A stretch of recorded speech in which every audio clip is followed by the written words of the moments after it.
우리의 모든 삶은 하나님께서 주신 선물임을 고백합니다. 내 삶에 주어진 모든 것들이 하나님께서 허락해 주신 소중한 선물들이죠. 그런데 선물들을 보면 처음 그 선물을 보면 우리가 보이는 것처럼 귀한 게 보이지 않을 때가 있어요. 우리가 선물을 할 때 우리는 예쁜 포장으로 다른 분들께 선물하지만 하나님 주시는 그 선물이 때로는 그 포장이 우리가 볼 때 하찮게 보일 때가 있거든요. 그런데 우리가 볼 때는 하나님 주신 선물이 겉포장이 하찮게 보여도 이후에 내용물을 풀어보면 얼마나 존귀한지 모릅니다. 그래서 우리에게는 이 시선이 있을 수 있기를 원합니다.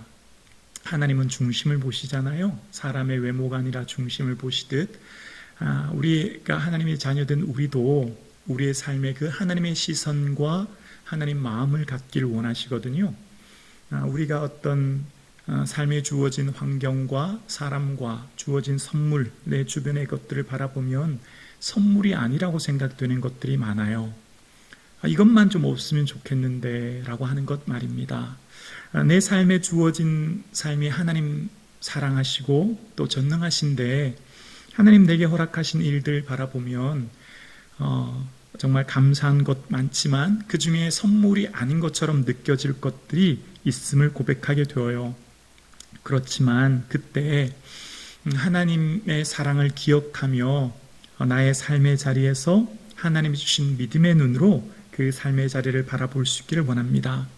하나님께서 우리에게 허락해 주신 삶의 모든 순간은 우연히 어쩌다가 아니라 하나님의 오랜 계획과 준비 가운데 지금 내가 이곳에 살게 하셨거든요. 오늘 본문은 여호수아 15장의 유다 지파에게 준 그 땅의 지경, 어디까지 얼마만큼 땅을 주셨는지를 이야기하는 내용이 이제 후반부에 기록되어 있는데요. 그 유다 자손에게 주신 땅의 선물 중에 여부스 족속이라고 나옵니다. 그들이 쫓아내지 못했다라고 이제 나옵니다. 그래서 저는 말씀을 묵상하면서 여부스 족속의 어떤 사람인가를 더 생각하게 되었고 묵상하면서 오늘 본문 말씀을 준비했습니다. 그래서 나무가 아닌 숲을 보듯, 그러니까 여부스 족속의 전체의 삶을 바라보면서 전체를 조망하면서 말씀을 묵상하려고 합니다. 그래서 여부스 족속을 중심으로 하나님의 은혜가 얼마나 큰지를 살펴보려 합니다. 먼저 하나님께서 우리의 삶 가운데 허락해 주신 삶의 자리는 오랜 계획과 준비임을 알게 되었습니다. 오늘 본문 이스라엘 백성들이 얻게 된 이 가나안 땅은 하나님의 오랜 준비로 주신 것인데요. 그것은 창세기 15장 18절에 아브라함에게 하신 약속이었죠. 그날에 여호와께서 아브라함과 더불어 언약을 세워 이르되 내가 이 땅을 애굽 강에서부터 큰 강 유브라데 강까지 내 자손에게 주노니 곧 겐 족속과 그니스 족속과 감몬 족속과 헷 족속과 브리스 족속과 르바임 족속과 아모리 족속과 가나안 족속과 기르가스 족속과 여부스 족속의 땅이니라 하셨더라 라고 말씀합니다. 이스라엘에게 주시고자 하는 그 땅이 얼마나 넓은지에 대해서 말씀하시면서 아브라함에게 하나님이 그 후손에게 이런 땅을 주시겠다 말씀하신 겁니다. 자, 그러니까 지금 이스라엘 백성들이 발디디고 있는 그 땅은 이미 오래전 600년 전 아브라함과 약속하신 그 약속으로 하나님 오랜 준비 가운데 이 땅이 허락된 땅이라는 거죠. 자, 그러니까 지금 우리의 삶도 살펴보면 내가 지금 있는 삶의 자리는 하나님의 오랜 준비와 계획 속에 오늘 내가 살고 있음을 고백합니다. 바로 예레미야 1장 5절에 우리의 삶을 이렇게 정의하죠. 내가 너를 모태에 짓기 전에 너를 알았고 내가 배에서 나오기 전에 너를 성별하였다라고 이야기합니다. 그러니까 지금 내가 이곳에 있는 은혜는 하나님의 오랜 준비와 계획으로 내가 이곳에 있음을 고백하게 됩니다. 바로 하나님의 사랑을 깨닫게 되어지죠. 자, 그런데 여기서부터 잠깐 생각해 보려 합니다.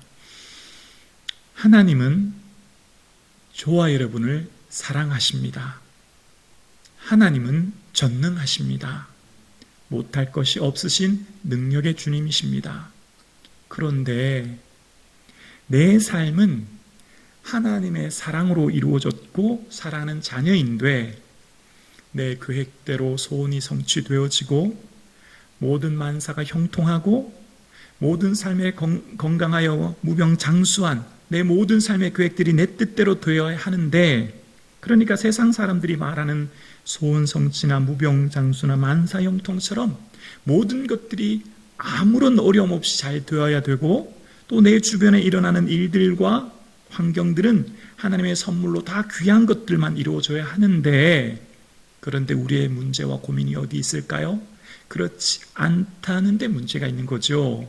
하나님 나를 사랑하시고 하나님 전능하신데 내게 주신 선물이 귀하지 않은 것들, 이거는 안 주셔도 되는 것들이 있더라는 거예요. 별로 하찮게 보이는 것들이 있고 오히려 나를 힘들게 하는 것들도 내 주변에 있음을 우리는 바라보게 됩니다.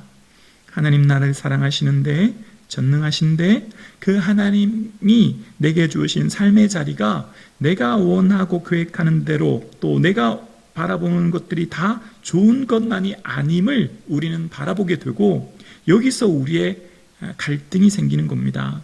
하나님 정말 나를 사랑하시는지 말입니다.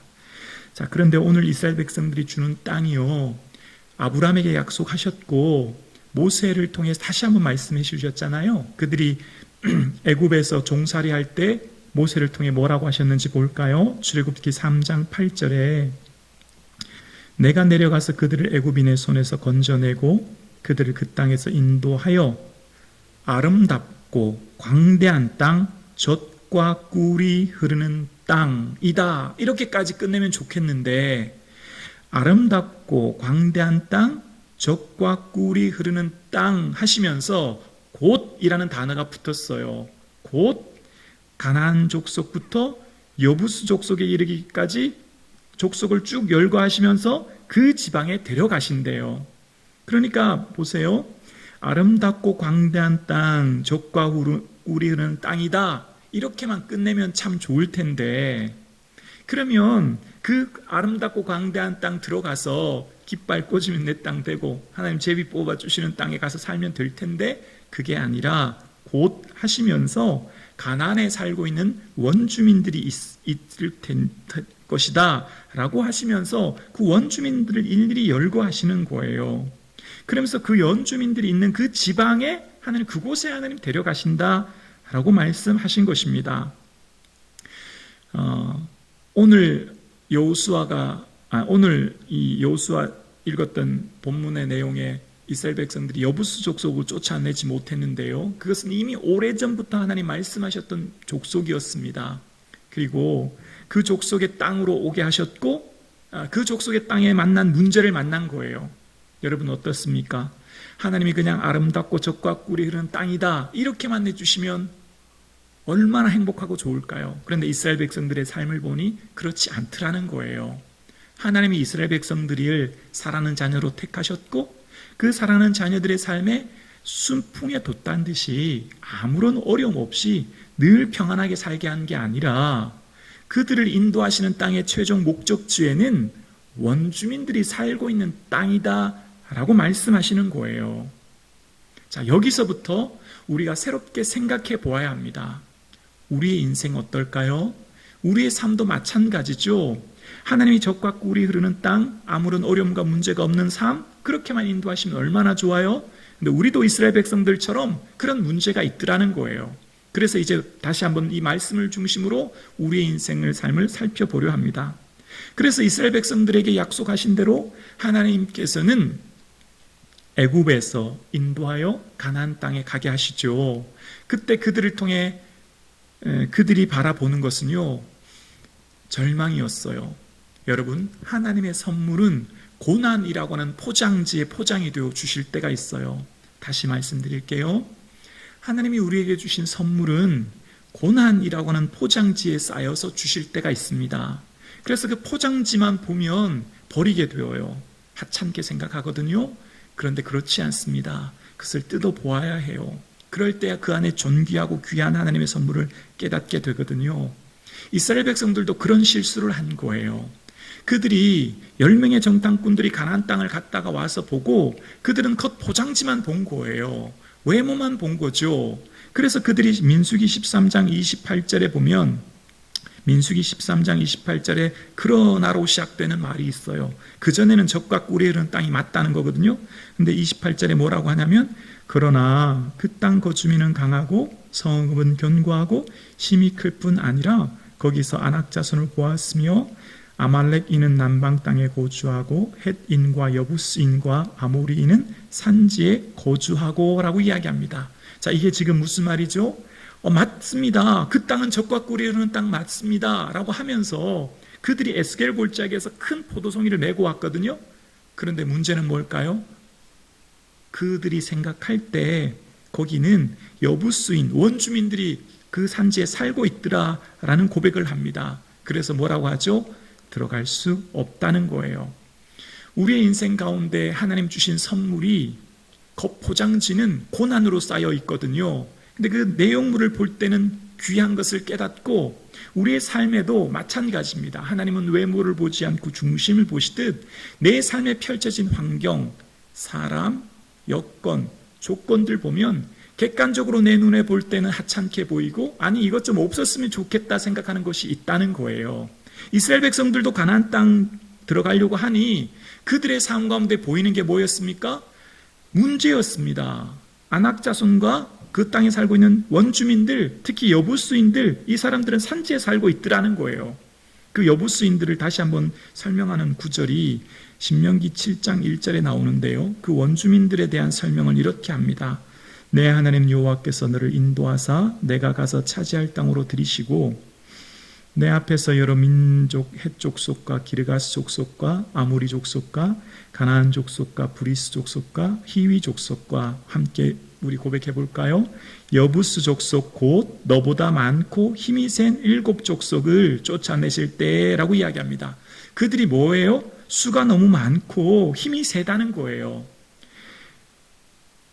하나님의 사랑을 고백하는 자는 내 인생의 모든 것이 하나님의 선물임을 고백하게 되죠. 그 선물을 고백하는 건 뭘까요? 내 힘으로 한 게 아무도 없다는 거예요. 다 하나님의 은혜로 이루어졌다는 거예요. 그러면 앞으로 살아갈 내 미래도 내 힘이 아니라 하나님의 은혜로 살아가는 줄로 믿습니다. 그러면 이스라엘 백성들도 지금 만난 그 문제, 여부스 족속 그 원주민들이 수가 많고 힘이 세도 내 힘 바라보면 절망할 수밖에 없지만 이때 뭐 바라봐야 되죠? 내 힘과 내 능력 아니라 하나님 바라봐야 되죠. 하나님 의지해야 되죠. 하나님 붙들어야 되는 것입니다. 그러니까 지금 이스라엘 백성들이 절망하는 이유는 뭘까요? 내 능력 바라보기 때문입니다. 나를 바라보기 때문입니다. 인생의 기준이 성공과 실패, 행복과 불행의 기준이 나를 기준으로 했을 때 절망하는 거예요. 이스라엘 백성들이 왜 절망했을까요? 그들 스스로를 삶의 기준이 되었기 때문이고 그들 스스로의 힘과 능력으로 가나안 땅 들어갈 수 없다라고 생각했기 때문이에요. 지금까지 다 누가 인도하셨는데? 하나님이 인도하셨는데 누구 힘으로요? 하나님의 힘으로 살았고 하나님이 이끌어 주셨고 하나님 은혜로 여기까지 왔어요. 지금 여기까지 온 것 다 하나님의 은혜였다면 지금 미래의 삶도 하나님 은혜로 바라봐야 되죠. 그러니까 지금 이때는 뭐 해야 되죠? 하나님 내 힘으로 할 수 없어요. 아시죠? 하나님 도와주세요. 하나님 붙들어야 될 때예요. 그런데 그들은요, 힘이 세고 숫자가 많다라고 하는 객관적인 것들만, 내 눈에 보여지는 것들만, 외모만 봤기 때문입니다. 그래서 하나님이 신명기 7장 7절에 그 1장 뒷변이거든요. 이런 말씀을 하십니다. 여호와께서 너를 기뻐하시고 너희를 택하심은 너희가 다른 민족보다 수요가 많기 때문이 아니라 너희는 오히려 모든 민족 중에 가장 적으니라 라고 말씀하십니다. 하나님께서 그들을 택한 것, 이스라엘 백성들 택한 것은 오히려 수가 적기 때문이라는 거예요. 그러니까 이스라엘 백성들을 하나님 택한 것, 그들의 외모나 능력이나 실력 탁월하고 뛰어나서가 아니라 그들의 부족함 때문이다 라는 겁니다. 무슨 말이죠? 너희들은 내가 나의 능력으로 내 은혜로 너희를 택했으니 미래의 삶 또한 네 힘, 네 능력 의지하지 말고 나만 바라봐라 그 말씀 아닐까요? 그러니까 지금 이스라엘 백성들이 수가 많고 힘이 세다고 해도, 그 땅에 살고 있는 원주민들이 아무리 많다고 해도 염려하지 않을 것은 주님 바라보면 되는 거죠. 주만 의지할 때 승리할 수 있는 것입니다. 오늘 각 가정에 있어 예배드리는 사랑하는 성도님, 여러분의 삶의 자리는 어떻습니까? 하나님께서 내려주신 선물이 참 많습니다. 그런데 정말 내가 볼 때 선물이 아닌 것 같은 것들이 있습니다. 이것만은 좀 없었으면 좋겠다라고 생각되는 것도 있습니다. 그러나 그것을 붙들고 믿음으로 기도하고 나아갈 때 하나님의 은혜를 우리는 목격하게 될 줄로 믿습니다. 그렇습니다. 우리의 삶 가운데 이스라엘 백성들이 오랜 숙제인 여부수 족속을 만난 것처럼 오랜 시간 나를 힘들게 하고 나를 고통스럽게 하는 것들이 있다면 다시 한번 믿음의 눈으로 바라볼 수 있기를 원합니다. 하나님께서 이스라엘 백성들에게 그 이방 민족을 남겨두신 이유가 있다고 말씀하십니다. 그것은 바로 그러한 삶의 순간마다 하나님을 온전히 순종하기 위함이래요. 여호수아 3장 1절에 보면 이런 말씀을 하시는데요.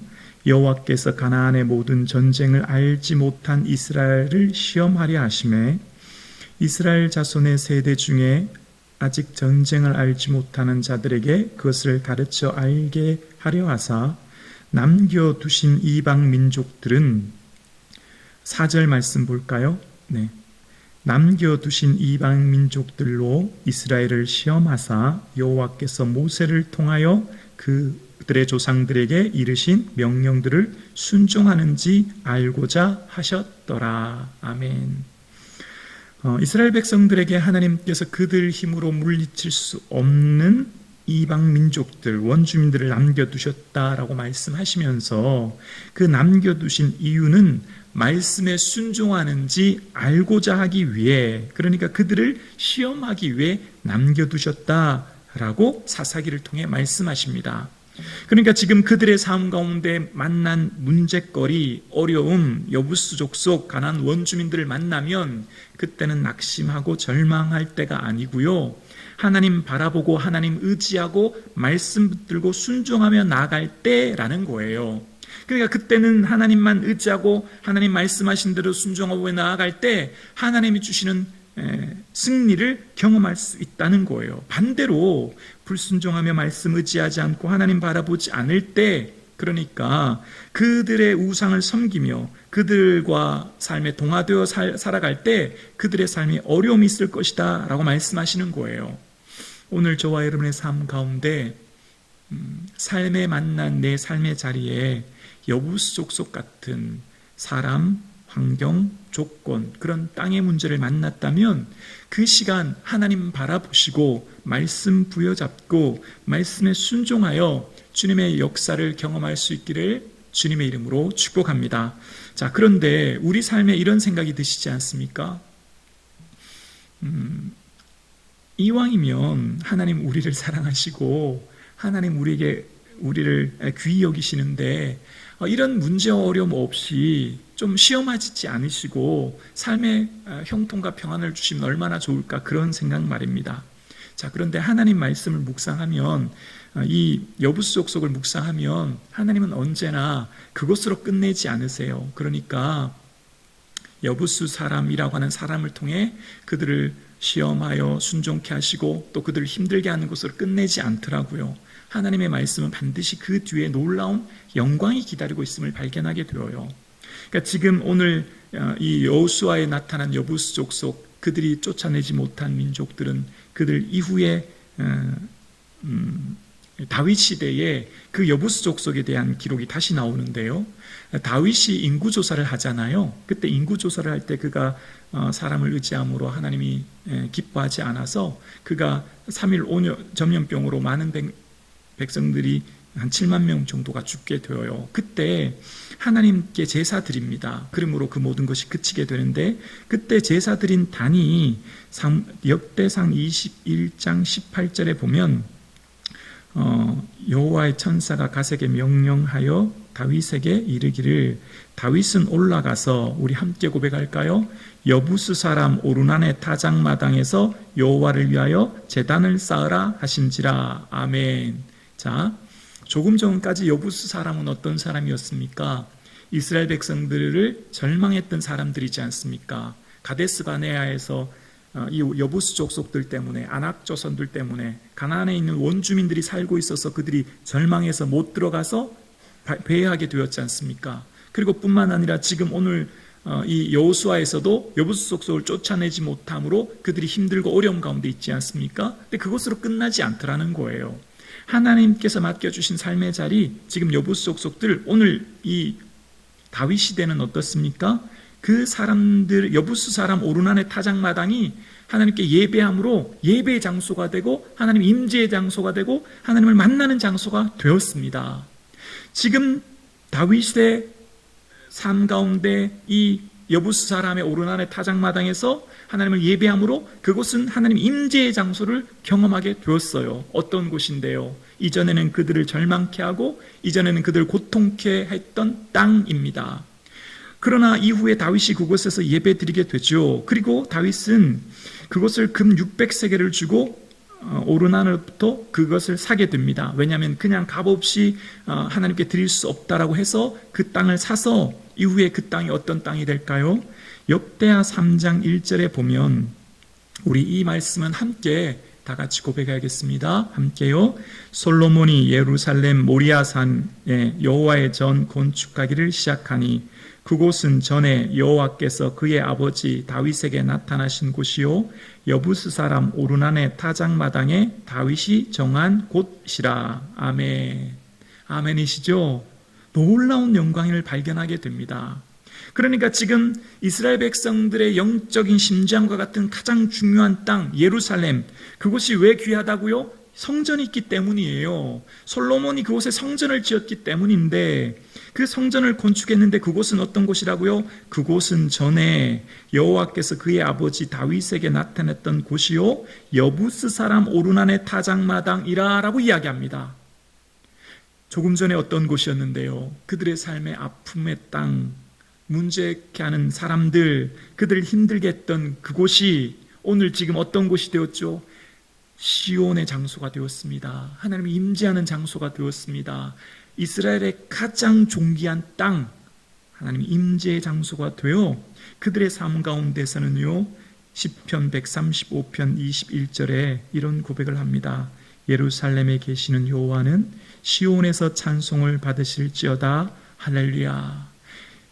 여부스 족속이 살고 있는 땅은 예루살렘터였고 예루살렘이었고 예루살렘은 곧 시온성이었고 그곳은 다윗성이었습니다. 그러니까 지금 이스라엘 백성들이 가장 존귀하고 귀한 땅은 예루살렘이었고 그곳에서 하나님의 임재를 경험했는데 그것은 과거 어떤 땅이었습니까? 여부스 원주민들이 살고 있던 땅이었습니다. 그것은 해발 800m 이상의 천의 요새였기 때문에 이스라엘 백성들이 쉽게 빼앗을 수 없는 땅이었고 그들을 오랜 시간 힘들게 했던 땅이었는데 그곳이 다윗으로 말미암아 점령한 후에 하나님의 임재를 경험하는 영광의 장소가 되었습니다. 그래서 이후에 어떻게 됩니까? 예수님께서 십자가에 피 흘리시고 부활하신 장소가 예루살렘입니다. 이후에 예루살렘으로 시작하여 복음이 온 땅에 선포되어집니다. 누가복음 24장 47절에 보면 또 그의 이름으로 죄 사함을 받게 하는 회개가 예루살렘에서 시작하여 모든 족속에게 전파될 것이 기록되었으니라고 이야기합니다. 복음의 시작이 예루살렘으로부터 시작된다는 거예요. 그 예루살렘에서부터 시작된 복음이 예루살렘과 온 유대와 사마리아와 땅끝까지 온 열방에 무엇이요? 생명의 말씀이 선포되어집니다. 죽어가는 사람들이 이 생명의 말씀 듣고 살아나는 역사가 일어나는 것입니다. 어떤 땅이었습니까? 여부스 족속이 살고 있는 이전에 그들을 절망케 하는 고통스럽게 하는 땅이었고 사람들이었습니다. 그런데 그곳은 생명을 살리는 장소, 임재의 장소가 되어 예루살렘으로 시작된 복음이 온 열방에 선포되어지는 놀라운 역사가 있게 되었고, 이제 새하늘과 새 땅에 다시 오실 새 예루살렘이 이곳에서부터 시작되는 놀라운 은혜를 말씀하고 계십니다. 사랑하는 성도님, 삶의 자리에 보면 지금 현재 내가 발디디고 있는 삶의 자리에 귀히 보이지 않은 마치 여부수 사람과 같은 사람, 땅 혹은 삶의 조건이 있다면 그것을 품고 기도하면 그것이 하나님의 임재의 장소인 시온성이 되며 예루살렘이 될 줄로 믿습니다.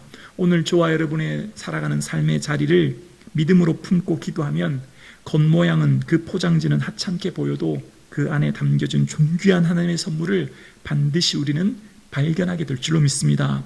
그러므로 오늘 예배드리시는 사랑하는 성도님들, 삶에 발디디고 있는 그 자리에서 하나님의 오랜 준비와 계획 가운데 펼쳐놓으신 귀한 보물들을 많이 발견할 수 있기를 주님의 이름으로 축복합니다. 그래서 하나님께서 감추어 놓으신 그 귀한 보물들로 인하여 감사와 기쁨이 충만할 수 있기를 주님의 이름으로 축복합니다. 기도드리겠습니다.